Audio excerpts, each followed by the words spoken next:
is a big, big win for the team, I can tell you. Enjoy another one, my friend. Thank you. Chip's going to ask you a big smile on his face and maybe a tear or two in his eyes. And he's in victory lane and going to the chase for the Sprint Cup Championship. All right, we're going to get started with our post-race media availabilities for today's Pure Michigan 400. We are joined by the third place finisher, Brad Keselowski, driver of the number 2, Miller Lite Ford. Brad, why don't you take us through those last few laps there after the restart?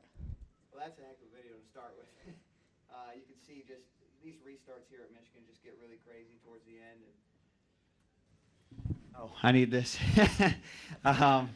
So these restarts towards the end, that'll make the blooper reel at the banquet.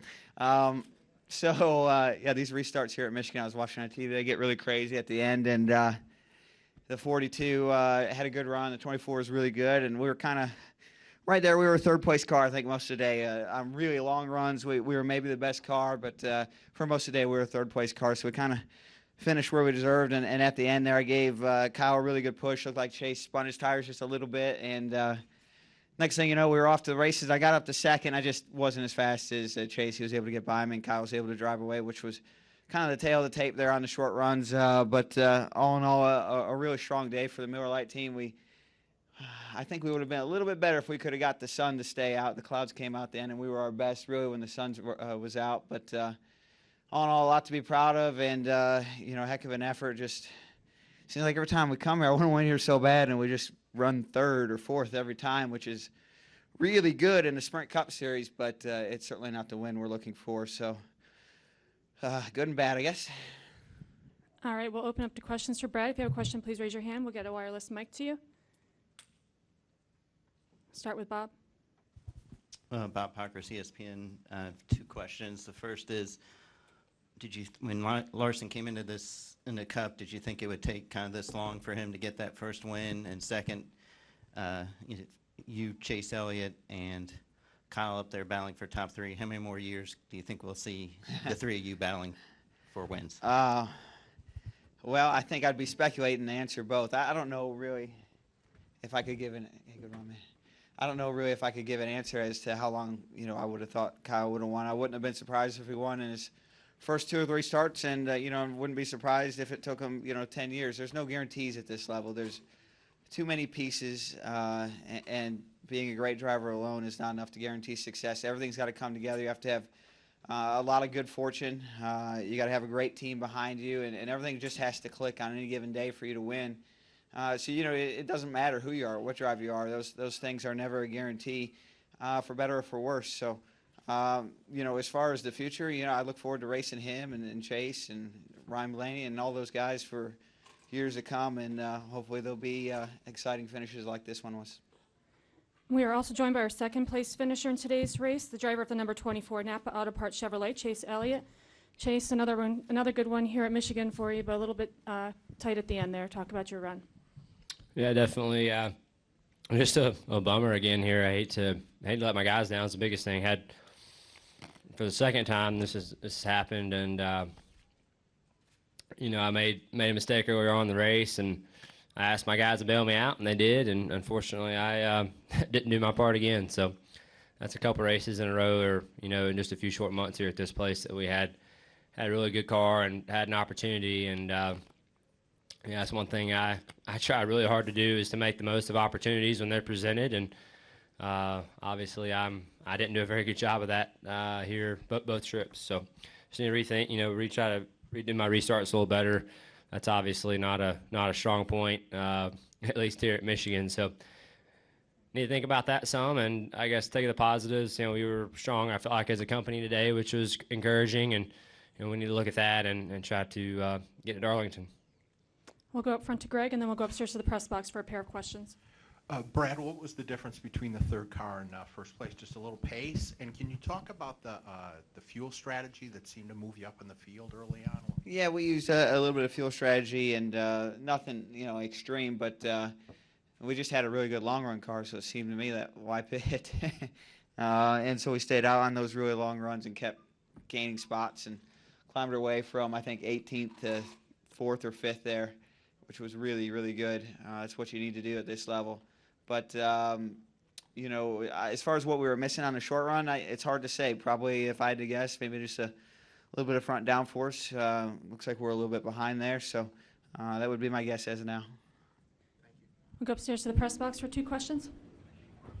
Lee Spencer, motorsport.com for Brad. I saw you in victory lane. Was Kyle aware that you were the one that pushed him and kind of gave him that thrust out in front so he could take the lead? Yeah, I would assume so. I just said congratulations and good job. I didn't want to crash his victory lane too much, but just to recognize that, he's certainly paid a lot of dues and deserves his success and credit for that. So I would assume so. Kyle's pretty smart. He knows who's behind him and so forth. Question for Chase Elliott, Wolfgang Monza, Ranchport Press Agency, also from the press box. Chase, I had the impression that with this new low downforce package, you have a better fuel consumption. You can go a longer distance. Is this correct? That's a good question. I mean, I guess you might a little bit here or there. I don't know that it has to do so much with that as it does with other things that we're dealing with as far as changes in the motor and the things the engine shop does to try to improve power is obviously trying to find the balance of how much power you can get and also have good fuel mileage. So I know all the engine builders are on a fine line there. So I think it more falls on that side of things than it does our downforce package. Do we have any additional questions for these 2?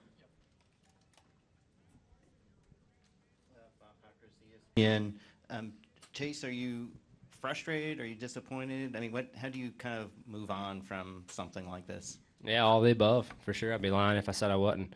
If I wasn't, that meant I didn't care. So for me, you just have to try to take the positives out of it. Recognize an issue when you see one. There's only one way to fix it, and that's to hit it head on. So no need in hiding from it. Just try to fix it and hope that you have more opportunities to improve and to show that you can do it down the road. Like Brad said a minute ago, there's no guarantees in life. There's certainly no guarantees in racing, and you just have to recognize that and, like I said, hit the problem head on. The only way to fix it is to keep doing it in race conditions, correct? No way really you can practice it. Yeah, I mean you can go practice it, I guess, if you wanted to go rent a racetrack and just sit there and restart all day long, if you wanted to, I guess, but. No, you're not going to recreate those scenarios or the things that are going on or what the people around you are thinking when something like like one of these cup races are on the line. So that's just a part of life, man. You do have to put yourself in those situations more often in order to see how you're going to handle them and how you can fix them moving forward. So, I think my guys did a really good job of that. That's the biggest thing I'm frustrated with is. I hate it for them more than I do for me. They absolutely bailed me out a couple times today. I asked them to, and they did, and they got us the lead back. And that's tough to do. So they certainly deserves it. Brad, Mike, at the Free Press, your home track, did the package work? If so, yeah, why? If not, why?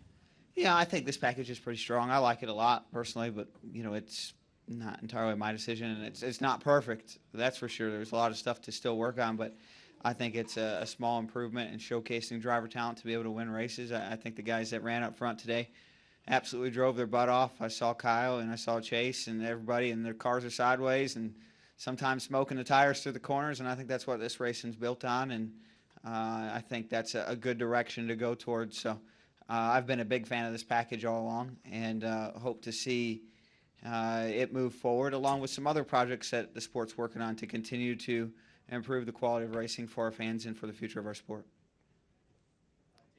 Taylor DeSormo from MLive. Chase, you finished in the top 5 in both of these races at Michigan. What makes this track special for you? I don't know that it's any different than the rest of them, really. For me, I just think we've had 2 good cars here. I think my guys did a good job of seeing this new aero package and trying to adjust the balance aero-wise and find a good spot, a happy place to come to the racetrack with it. I think they did a really good job of that 2 times in a row. You can't just take what we had here in the spring. If we had just brought back what we ran in the first race, we probably would have been battling for 20th. So there's a lot of things that change from race to race, and they 100% stay on top of that, if not improved. I felt like from the rest of the group that we were battling. So I thought that was encouraging. I don't know that it has a lot to do with the racetrack or anything like that. I think just a matter of having a strong car. Chase, Jim Measle from Midwest Communications. Do you win that race without that late caution with 13 laps to go? Well, you either do it or you don't, and I didn't. So that's not a very good question, I don't think, because it didn't happen. So you can't speculate those kind of things. That's just not the way life is.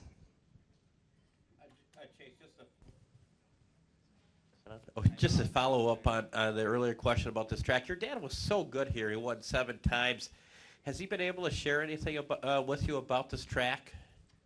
We've talked about it in the past a little bit, and he definitely had a lot of success here, and they were on their game many a day here. So that's definitely cool to see. And like I said, he's had a lot of success here, which is neat. We've had 2 good cars. We wish we could have capitalized and caught up to that number of his, but we didn't. So just got to move on. All right, Brad and Chase, congratulations on the race today. We look forward to seeing Thank your you. paint schemes in Darlington.